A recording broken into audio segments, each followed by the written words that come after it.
Hello, everyone, and welcome to this week's virtual training session presented by Africa Fire Mission.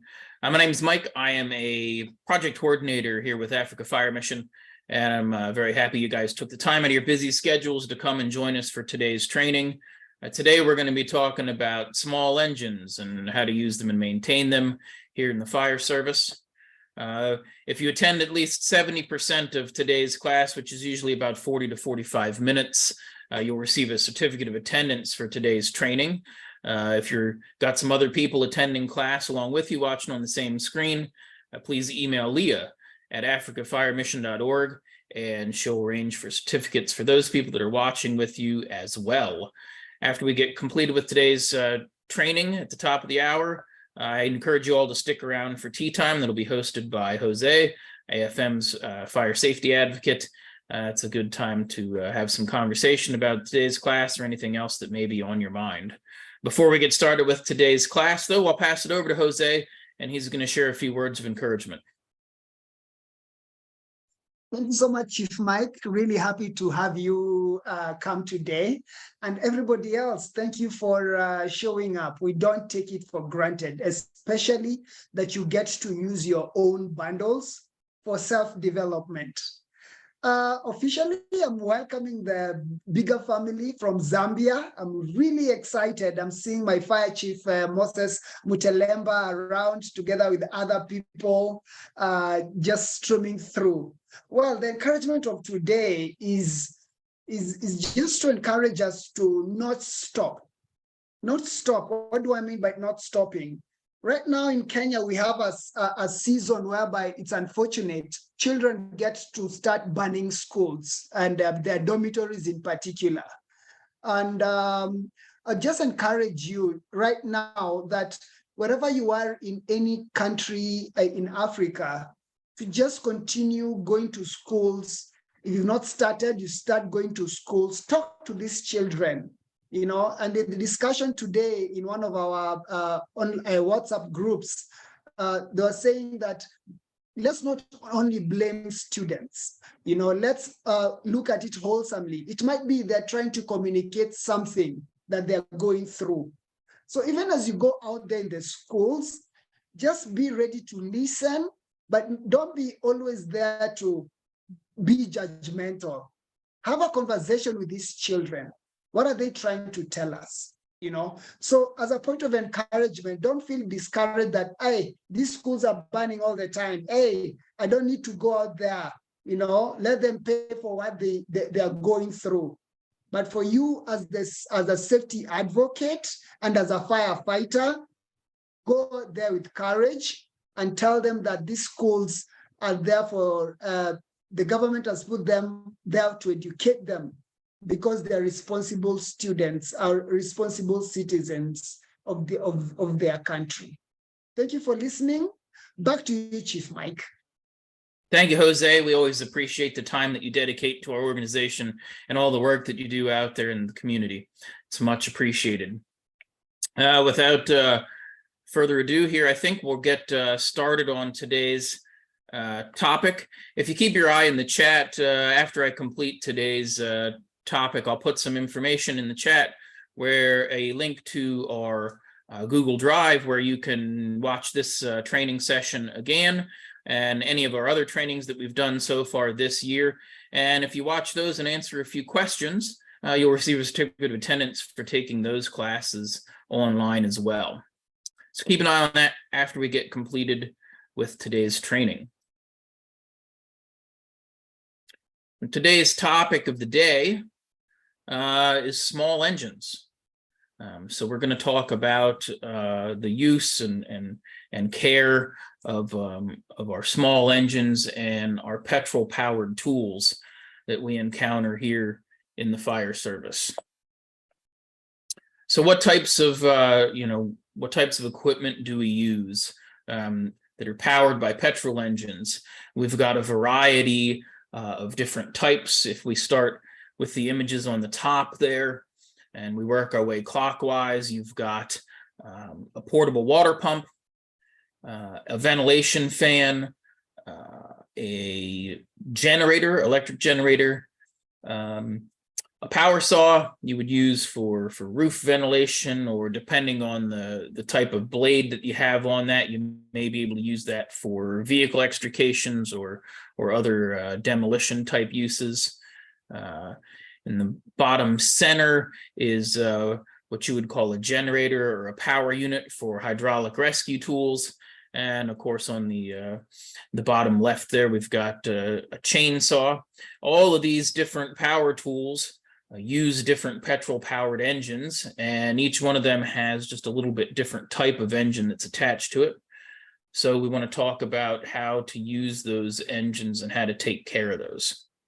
So the first topic that we need to cover is what type of engine does it have? Does it have what we call a two-stroke or a two-cycle engine, or a four-stroke or a four-cycle engine?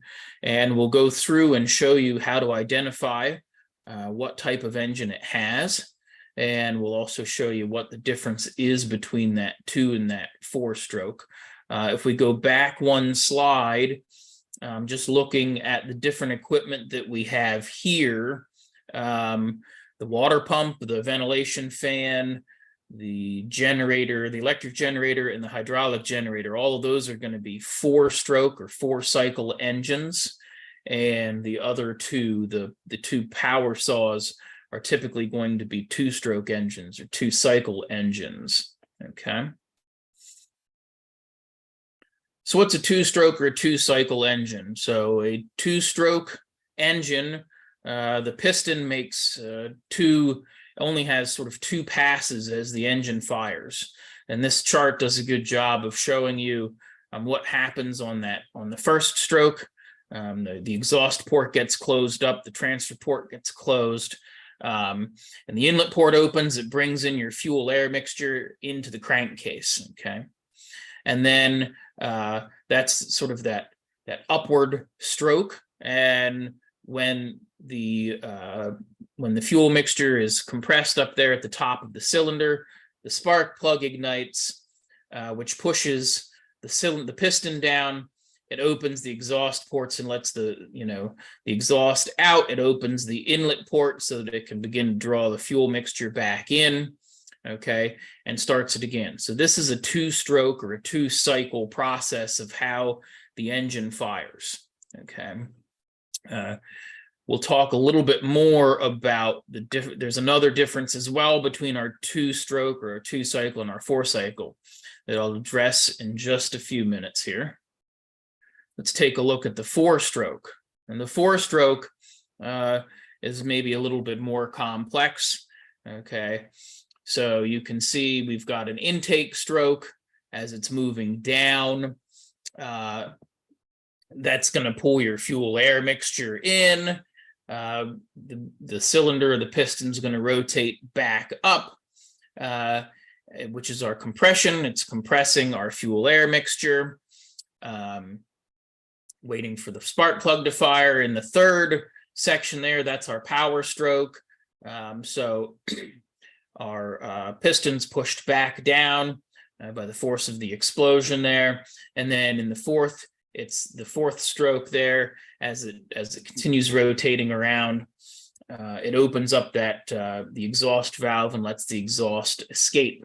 Okay, so we've got two and four stroke. That's where the name comes from. With the stroke is the piston rotation, or the piston moving up and down. Okay, those are our strokes. These are our cycles. So what else is different between a two-cycle and a four-cycle engine? Okay, this is really the big difference, and this is where I see a lot of issues with engines in Africa. Our two-cycle engine uses, the way the engine gets lubricated is by mixing oil in with the petrol.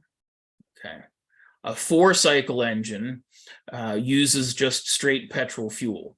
And something that I see quite a bit in various fire departments that I've seen in Africa is that you have a lot of two-stroke engines, particularly chainsaws, where the cylinder is burn up, the cylinder's no good, and the saw won't run. And the cause of that is that they've been running only petrol, straight petrol in the engine.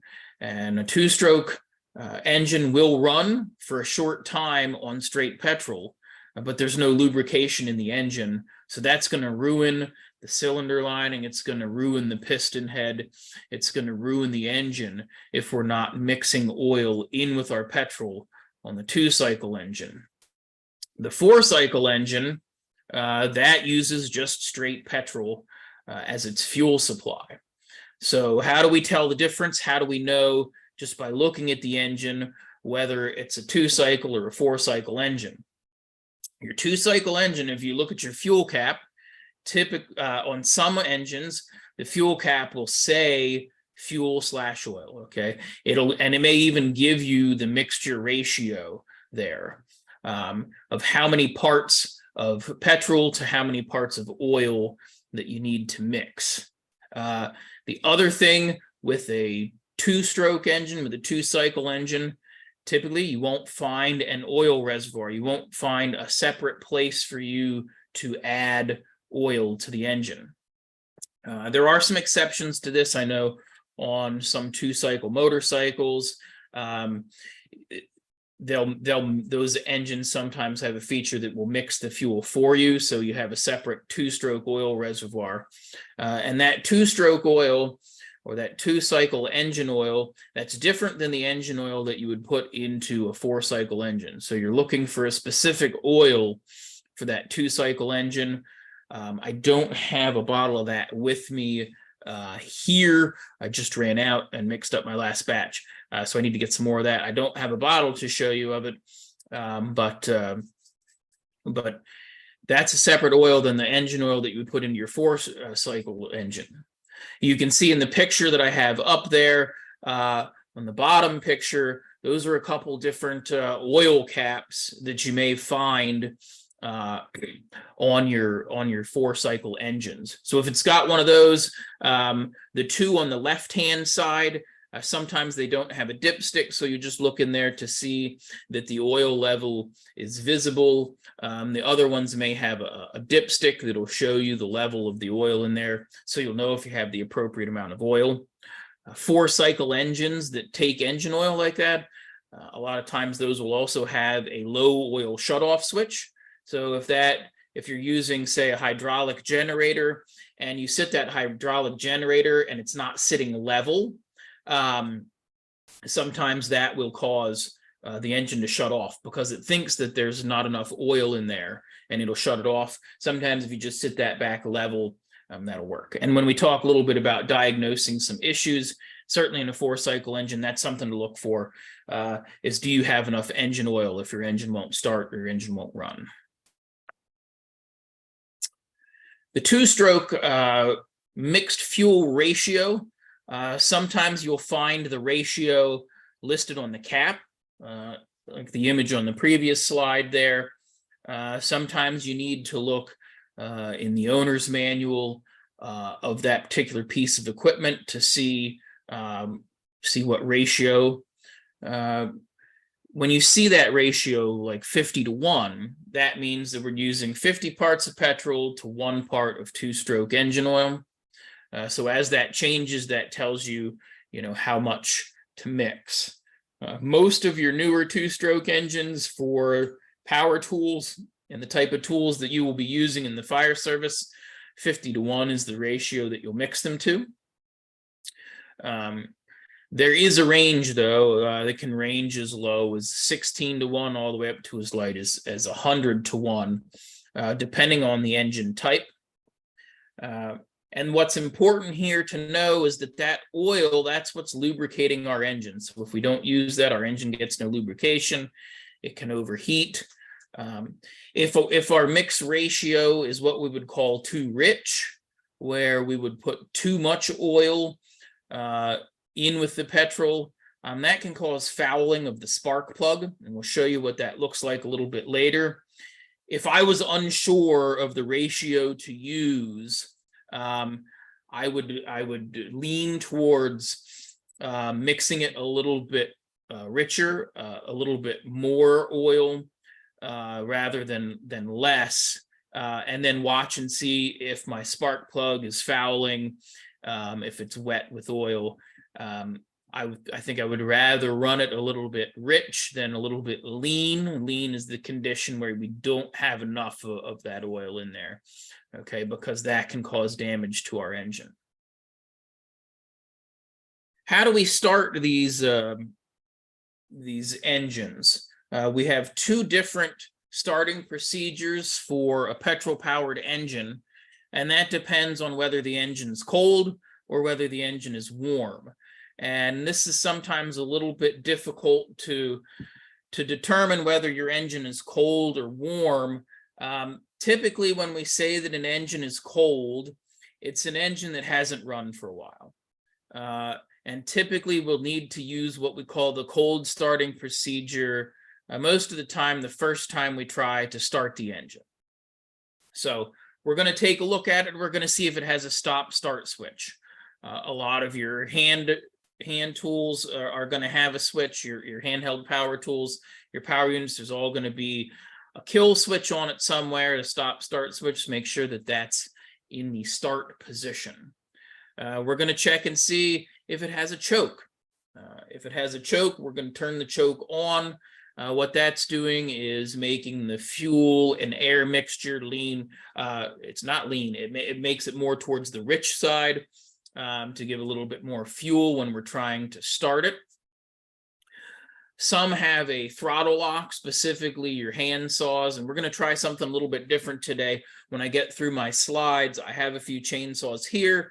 I'm going to try to show you some of this on the camera. Well, I'm not going to start the engines because I'm in my home office here.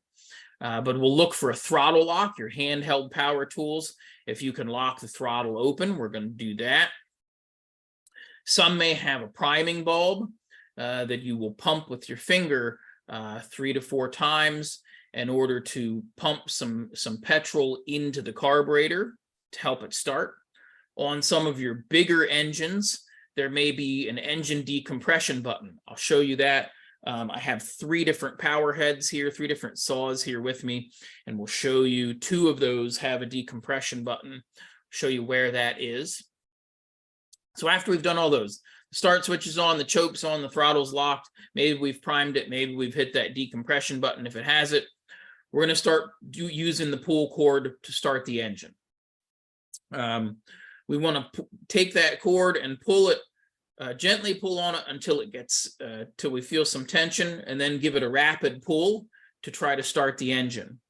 We're going to do that a few times until we hear the engine pop.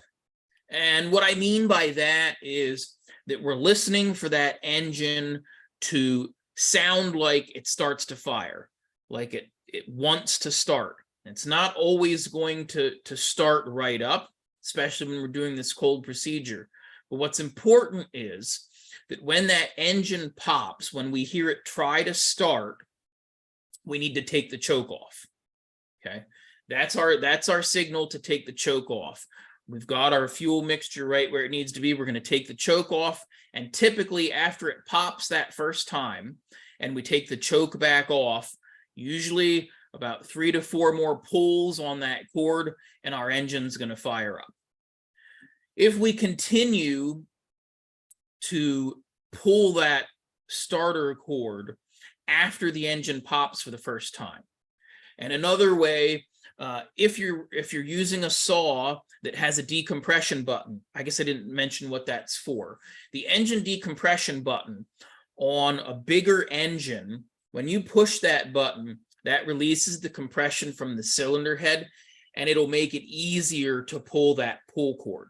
Some of the bigger engines have so much compression, or such a large engine, that it's very difficult to pull that starter cord and get it started unless you hit that engine decompression button. So when you hit that button, that's going to make it easier to pull. You'll know when the engine pops or the engine tries to start, because it's going to pop that engine decompression button back out. And the next time you go to pull on that pull cord, it's going to be much harder to pull on it than it was the time before when you had the engine decompression button pressed. So that's another way that we can can see if the engine popped or tried to start. If we don't take the choke off after the engine tries to start, what's going to happen is what we call the engine is going to be flooded. Okay, and what we mean by that is that we're going to flood it with petrol. It's going to have too much petrol in the carburetor, too much petrol is going to be in the cylinder, and typically our spark plug is going to be wet with petrol. And once we do that, once the engine is flooded, we're going to have to go through a special procedure to try to get the engine to start, because now we've got too much fuel and the engine will not start. I'll come back to how we start that flooded engine, but we'll switch over for a minute to the warm starting procedures. So how do we know the engine's warm? Sometimes your small engine may want to start using this warm starting procedure if the temperature is very high outside. So if it's very high, if the equipment's been sitting out in the sun and it's very hot, that may make the conditions right for where you try to start that, and it's going to use this warm starting procedure. But typically when we're referring to a warm engine, that means the engine's already been run. We've been running the tool. So let's say we're using the chainsaw. We've got it started, it's been running for a little while, and we need to shut it off for a few moments, maybe to refuel it or to do something else. When we come back to it, we should be able to follow this warm start procedure, which is simple. We're going to make sure that the engine kill switch, the stop start switch is in the start position. We're going to lock the throttle if it has that, hit the engine decompression button if it has it, and just pull the cord until it starts. We don't need to use the choke. If the engine is already warm, we've been running the engine for a while, and when we go to restart it, we put the choke back on, we're going to flood the engine again. We're going to get into that flooded condition where it's not going to want to start and it's not going to want to run. Fortunately for you all, I have the starting procedure for you to tell you how to start a flooded engine. So how do we know the engine is flooded? Well, the engine won't start, okay? Typically, the cause of it is we've pulled the cord too many times or many times with the choke on. Another way that we can tell if the engine is flooded is if we get that strong smell of petrol. Typically, when we go to start these small engines, a couple pulls on the pull cord, and they should fire right up, and you don't really have that small, strong smell of petrol. But with a flooded engine, you will. You'll be able to smell a strong odor of petrol. That's going to be our clue that we're going to have a flooded engine. There's a couple of different ways to deal with a flooded engine. Sometimes people will take the spark plug out and try to dry the spark plug. You can pull the spark plug out.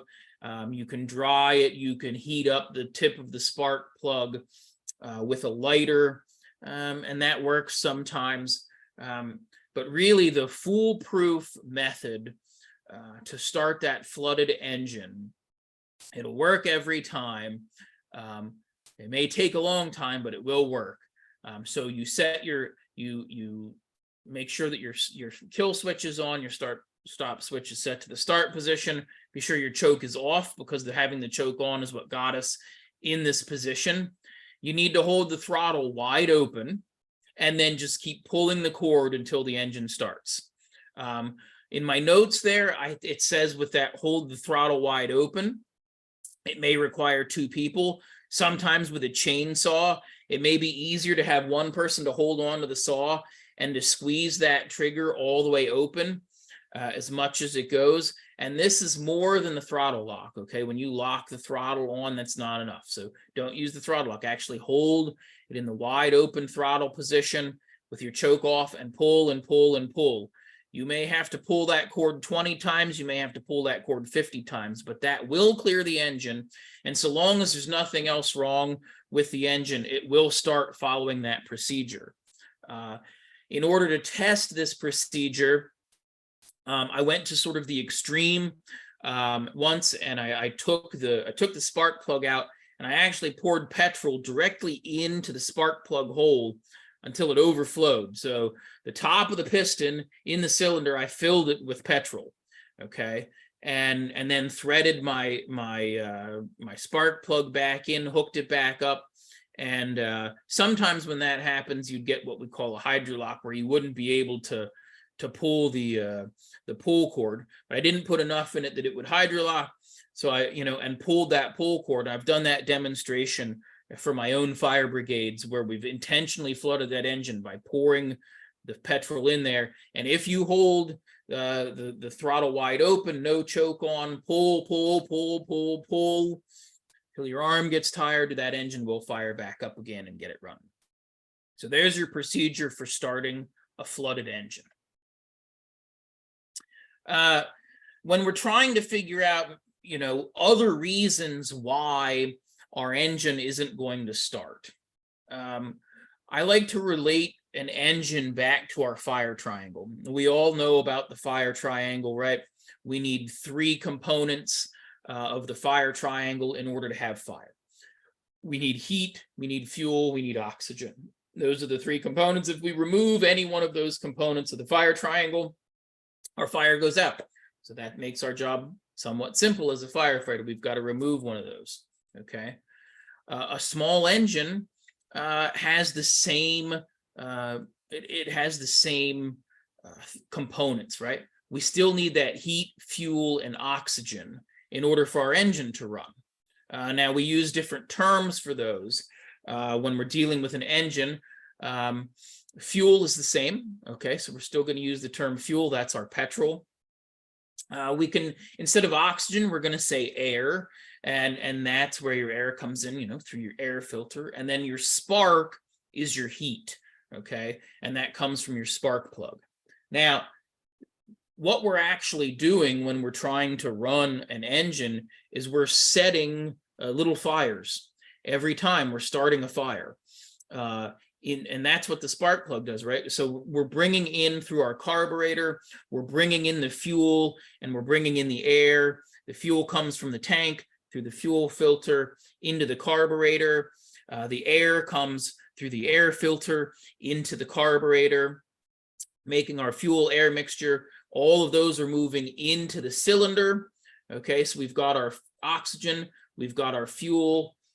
Then we just need our heat for our fire triangle to start our fire inside the engine. Our spark plug gets an electrical charge to it, it fires, and then that creates the little explosion or the small little fire, which is what pushes our piston down, which begins our stroke, either our 2 or 4 cycle stroke. That's how an engine functions. So when the engine won't start or the engine won't run, let's try to diagnose it using fuel, air, and spark. So fuel, if we have an issue with the fuel, how do we diagnose issues with the fuel? Well, number one, is there fuel in it? And sometimes you go to start that engine and it won't start, it won't start, it won't run. You're scratching your head. You don't know what's wrong with it. Take the fuel cap off and take a peek down inside, and oops, there's no petrol in there. Okay. So make sure we've got petrol in there. We also want to make sure that petrol's fresh. If you've got a small engine that's sat with that fuel in there for a while, petrol doesn't stay fresh for very long. After 2 or 3 months, as that petrol, the petrol itself isn't what ignites, isn't what's flammable, right? The liquid petrol, it's actually the vapor coming off of that. So you can have a bucket of petrol. If you pour some petrol out into a bucket and you let that sit for a while, the vapors are going to come off of that. And after it sit for a while, you could actually take a lit cigarette and toss that into a bucket of petrol, and it'll just put that cigarette out if it's been sitting there for a while, because the vapors have come off of it and the fuel is what we'd call stale. So we want to make sure that the fuel is fresh. While we're diagnosing fuel issues with our small engine, we want to check the fuel lines. The fuel lines are going to lead from the fuel tank into the carburetor. Those are typically made out of rubber or a plastic. And some of the new mixtures of petrol, especially here in the US, we're now mixing ethanol, a type of alcohol, in with our petrol to make vehicles, burn cleaner, better for the environment. But that ethanol that's in there can damage our older engines. It can degrade those fuel lines. Sometimes those fuel lines are made out of a plastic. They can harden and degrade. And if we get cracks in those fuel lines, that can cause us an issue. If there's a fuel filter, you'll see an inline filter. Maybe that filter is clogged and we're not getting fuel into the carburetor. So the fuel filter is something else that we want to check. And then sometimes those rubber fuel lines, they may be so old that the inside of those lines are beginning to come apart, and you're getting pieces of that rubber, pieces of that fuel line into your carburetor and clogging things up. So that's something else that we want to check. The last thing we're going to look at for fuel is actually inside the carburetor. Inside your carburetor, there are some small little screws that are called jets. They've got a tiny little needle like on the end of them. They go into tiny little holes inside your carburetor. And those holes, if they get clogged up, that doesn't let fuel cycle through. So sometimes if we've tried everything else and we can't get our engines to work, we need to pull that carburetor off, open it up, and try to clean it from the inside. That's a little bit more of an advanced thing to do. But for most firefighters, that's not above you to open up that carburetor. I caution you to be very careful. There's some gaskets in there. So as we separate the carburetor, we want to be careful that we don't tear any of those gaskets or damage any of those floats. I don't think we're going to have enough time today for me to get into it, to disassembling a carburetor, but we'll see how we go on time here. The other thing to mention with carburetors is that they sell, you can purchase a rebuild kit for a carburetor that comes with new gaskets and sometimes new floats for them. So you could buy a rebuild kit to try to get a carburetor functioning properly again. The other thing I would recommend you taking a look at is that nowadays the Chinese are manufacturing very inexpensive carburetors. In the big picture, very inexpensive carburetors. If you're looking US dollars, you may pay anywhere from $15 to $25 for a carburetor rebuild kit to try to fix a carburetor that you think is broken. You can buy one of these, what we would call an aftermarket carburetor. Typically they're manufactured in China. You could buy those sometimes for $20 US, and you could, instead of buying the rebuild kit, you could just buy a brand new carburetor and just replace the carburetor. It takes you just a few minutes to disassemble, pull the old carburetor off, and slide the new one back on again. So something to look into. Those are available for sale on Amazon. If you go to Amazon and search for the type of power equipment that you've got and carburetor, I think you'll find a lot of options there where you can order a new one. So just something to look at. As we continue with our triangle, if we go to air, this one is sort of the simpler one to diagnose. Do you have an air filter? Is the air filter clean? Can air get through the filter? What's the condition of the filter? Is the air filter deteriorating where pieces of that air filter are getting drawn into the carburetor and clog it up? So for diagnosing that air, that's pretty simple. We're just going to check the air filter, check the condition of that. It could get a little bit more complicated than that. Sometimes if we have some vacuum leaks in a small engine, that can cause us issues, but that's getting a little bit more advanced in the engine repair than what we want to touch on in today's class. The last thing that we're checking for this in our fire triangle is our heat, our spark plug. We need to check that. That's where we get the source of our heat. So we're going to pull that spark plug out, and we're going to check the condition of the spark plug. I have another slide coming up here. It'll show you how to diagnose that spark plug, and that'll tell us how our engine's running based on the color and what that spark plug looks like. The other thing we need to do is we need to check the spark plug and see if we're actually getting spark out of that spark plug. And it's pretty simple to check your spark plug for spark. You're going to remove the spark plug. You're going to pull the rubber boot off the top of the spark plug, remove the spark plug, snap it back into that rubber boot. And then you're going to touch the metal part of the spark plug to the metal surface where it threads in, and hold that there so that you're making the connection. Be careful that you're not touching the spark plug, because you'll get a little bit of an electric shock when you do the next procedure, but you're going to hold that so you're making contact with the spark plug, not down inside the engine cylinder. And you're going to pull your pull cord. And when you do that, you should be able to see a little spark jump between the electrode on the spark plug. If you can't see that, that tells us there's something else wrong with our engine, that it's not generating a spark. Okay. And if we know that, at that point in time, you're going to have to go on to a little bit more in-depth procedure where you're going to have to find out why you don't have spark. The one thing I would caution you, your kill switch, your stop-start switch, that's got to be in the on position when you're trying to test your spark plug for spark. And I'll show you on one of the saws that I have here how we're going to test for that spark. I'll show you that procedure here in a few minutes. If we try to diagnose our engine based on what the spark plug looks like, here's a really good chart. And I know that this is difficult to see on your screen.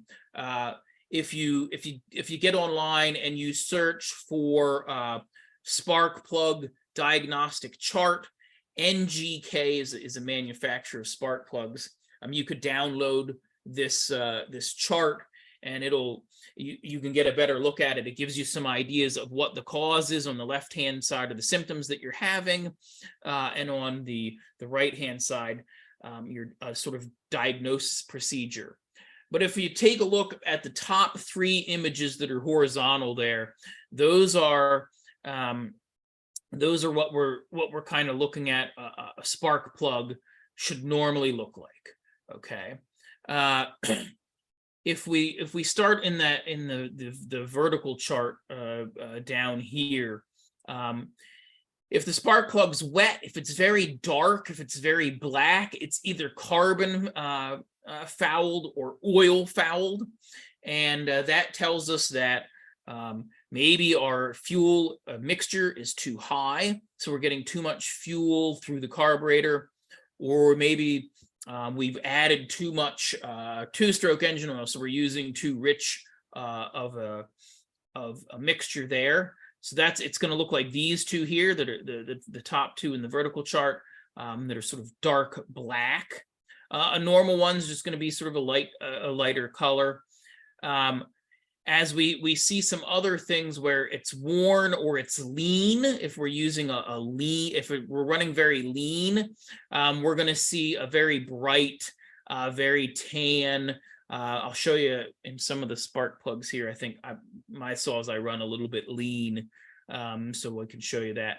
But you can see some of these, they're damaged. This spark plug down here where it says worn, you can see the electrode is sort of worn down, so our gap's gotten too big, so it doesn't want to start. So when we take a look at our spark plug, that can actually tell us how sort of give us a health check of our engine, what's going on with our engine.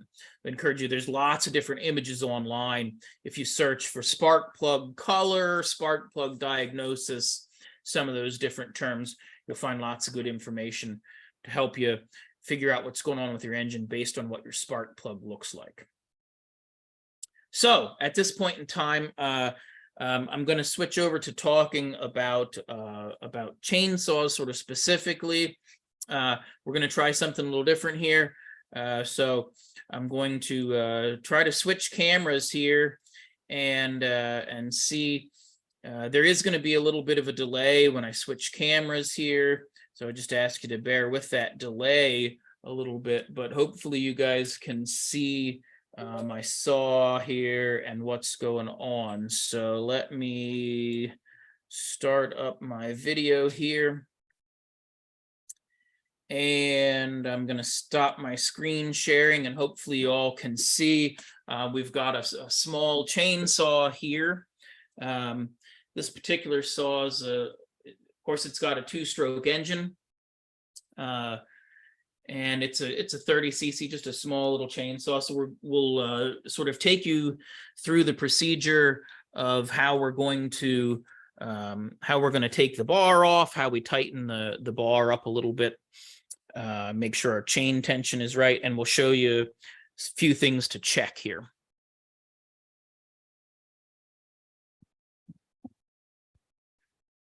So the first thing we're going to do, checking out our chainsaw, we're going to remove the, I've got a tool here. This is what we would call a scrench. It's a combination of a wrench and a screwdriver. This should come with your chainsaw and is the wrench that you can do all of your maintenance with, everything that you need to do. I'm not going to use this right now just because I'm going to use some other hand tools to make things just a little bit faster. On our chainsaw, we've got sometimes two nuts, sometimes one nut. These are our bar nuts that hold our chainsaw bar on. So we're going to remove those and take this cover off. Up here on the top, this is our chain brake. Our chain brake, when we engage this, when we snap this down, this is our chain brake, and this locks the chain so that the chain can't spin. It's extremely important that when we're using our chainsaws, you know, we always use that chain brake. And that chain brake is designed so that when we're holding the saw,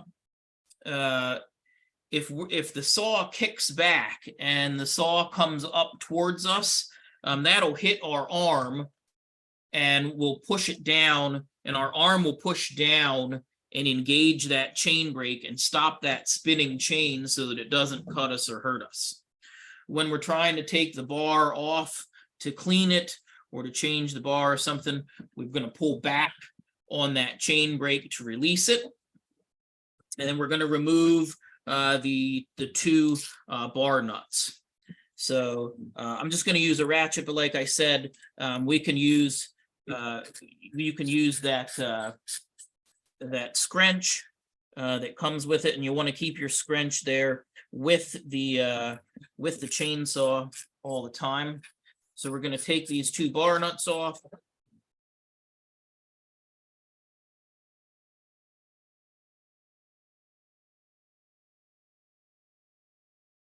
Once our bar nuts come off, we can remove the cover. And inside here, you can see this is how the chain brake works. So when we push this handle down, there's some metal strapping in here that's going to squeeze onto the clutch and the sprocket to stop that chain from spinning. This is the clutch that I was talking about here. So this is what spins, and as this clutch spins, as we turn this the outer part of the clutch here, that's what spins our bar. Okay, to take our bar off, we're just going to slide our bar backwards a little bit, and that will loosen up our chain so that we can take our chain off. We'll take our chain off here, and now our bar is loose and separate. So we've got our bar off. So now we just have our power head. This is the clutch, and when the engine is spinning, this inner clutch, the springs will push it out. It'll engage and grab this outside portion here. That's what causes our chain to move. Okay. We want to make sure we keep this area clean after we've used it, after we've cut with it. We're going to take this apart like we have it here and get everything cleaned up. On this particular saw, when we start to look, when we talked about our starting procedure, here's our priming pump that we can pump. On this particular saw, our choke is over here, and back here on the back side, here's our throttle lock, where we can lock our throttle and our start-stop switch here. When we're trying to diagnose our engine, when we're checking for fuel, air, and spark, of course, over here we've got our bar oil and our fuel. We check to make sure we've got plenty of fuel. The air filter on this particular saw is here on the front. And there's just a screw that holds on this one, there's just a screw that holds our cover in place. The cover comes off, and this has just a small filter here. And you can see this one's, a little dirty on the outside. To clean this filter, we're just going to brush it off. We're just going to brush the dirt off of it. And then the way this saw is set up now,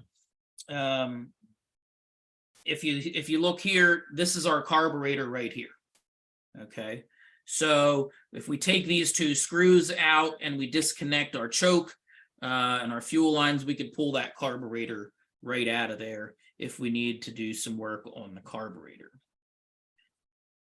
So far as the spark plug on this particular saw, it's kind of hidden back here underneath. We just pull the rubber boot off and use our scrunch to loosen up our spark plug. And we want to unthread that spark plug with our hand. These spark plugs are, we don't want to over tighten those when we put those in. So here we've got a look. I don't know if it'll focus on this spark plug or not. This is what your sort of normal spark plug is going to look like. It's in good shape, good color, not wet or anything like that. If I want to test this plug for spark, it's a little bit difficult based on the location of where this one is, but I'm going to snap my spark plug back in. Okay, it's out, and now I'm going to hold the metal part of it against the metal down on the top of the cylinder head. And then once I do that, of course, I need my switch to be on, and I pull this pull cord, okay? And I can see, I know you can't see it on the camera there, but as I pull that pull cord, I can see a little spark igniting there. So I know that I've got spark there. So that's how I've checked that out. So for this particular saw, we've looked at our air filter, we've checked to make sure we've got spark, we've checked, we make sure we've got fuel. So this saw is ready to go. Looks like it'll run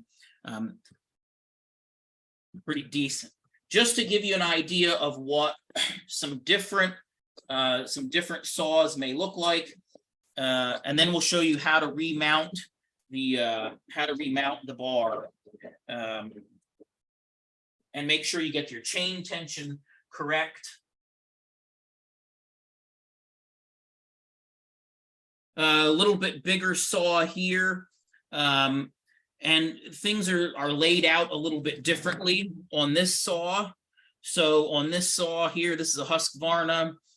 This one, here's your kill switch here, and your choke is this blue lever down here, and your throttle, of course, is here. On this one, in order to find the air filter and the fuel filter, it's up top here. As some of these, there's some clips that you can pop this off. This is an older one, so there's 3 screws, and I'm just gonna use a power tool here to get this off. You don't have to, but I want to just do this as quick as I can for you. We've loosened those and take this cover off. And now that we have the cover off here, we can see the top of our engine. Here's our air filter. It just takes a twist and our air filter comes off. Once again, we're just going to sort of lightly brush that to clean it off. Directly underneath of our air filter, here is our carburetor, if we have to take that apart and clean that. And then up top here, here's our spark plug. This one would be easier to check for spark. We take our cap off, we remove our spark plug. And this spark plug, not sure that you can see it all that well, but this spark plug, This saw runs a little bit leaner, so you can see it's a lot lighter color. Okay, with this one's easy to test for spark. I'm going to plug that back in there, make sure that my switch is on, and now I just have to touch this. I just have to touch this spark plug here to the top of this metal cylinder here, and then as I pull the pull cord, you can see, I can see, I've got a little bit of a spark there in my spark plug. I had talked about the engine decompression switch. That's right here on this particular saw. You just push that in and that'll make that cylinder and make it a little bit easier for you to turn that cylinder. Okay, so that saw is laid out a little bit differently.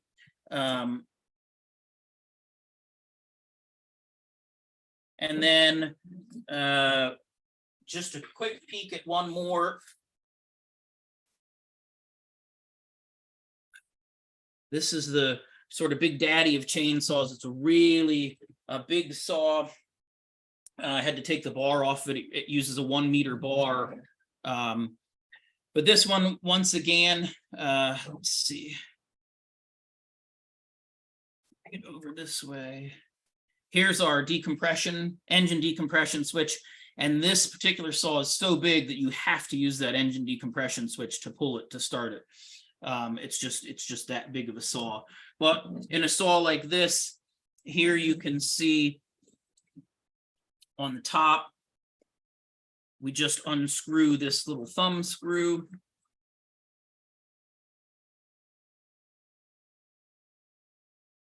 And that removes the top. So here you can see we have our air filter and much bigger engine, right? So we've got a much bigger air filter here. And once again, our spark plug is just up here on the top with easy access to get to it, to diagnose what may be wrong with it.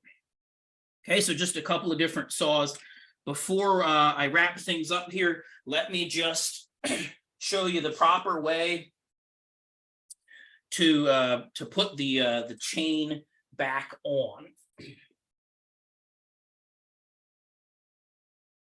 We'll jump back over to this smaller saw.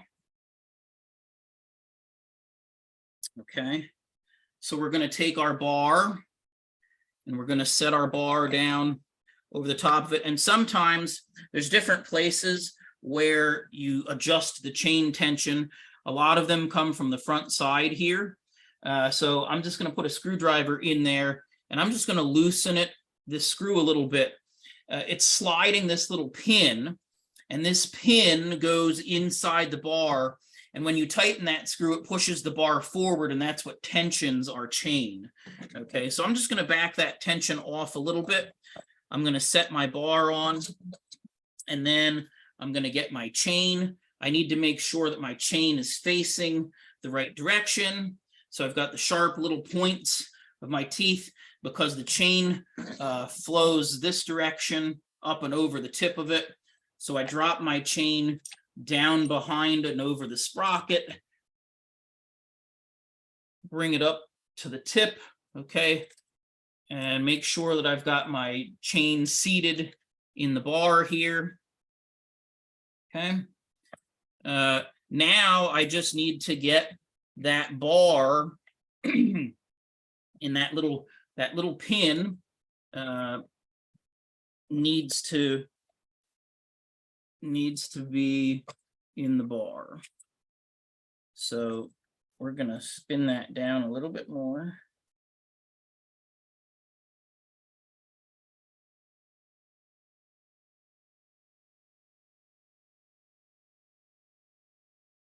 And now I've got the pin in the bar, and my chain is very loose, but that's okay. We're going to stick our cover back on. We're going to put our nuts back on, and now we're just going to tighten these nuts.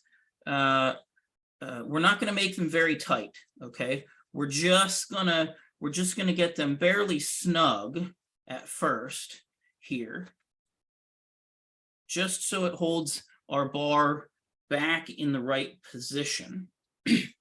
We're going to set our saw upright like this. And as soon as I do that, you can see how low that chain is hanging. I've got my tension way, way, way loose. Okay, so I'm going to come over to the front side here, put my screwdriver in and start to turn this pin in. And as I turn it in, you can see, hopefully you can see it's pulling my chain up.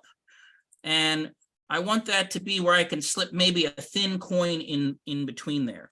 When we're tightening our chain, one thing we want to make sure we do is we always want to be pulling up on the bar. And you see how right now the chain looks to be nice and tight, but when I reach around and pull up on the tip of the bar, look how the chain drops down loose.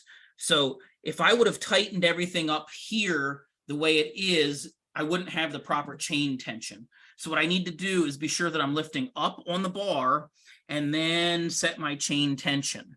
So here it is. I like how tight that is. So now I'm going to go and tighten up my nuts down, my bar nuts down here. You can use your scrunch. Like I said, I'm just going to use the ratchet here. But now we've tightened those back up. I'm going to check my tension again. I can pull it up and fit a small coin underneath. So we're all set. Our chain's tension, it's tight the way it should be. That chain tensioning screw is on the front of a lot of chainsaws down here, but some saws like this one, it's here on the side in between those two bar nuts. There's our chain tensioning screw in between right there. Okay, we're kind of getting up against our time. So at this point in time, I'm going to switch back some cameras here. I hope that went well for you all. Bear with me for just another moment.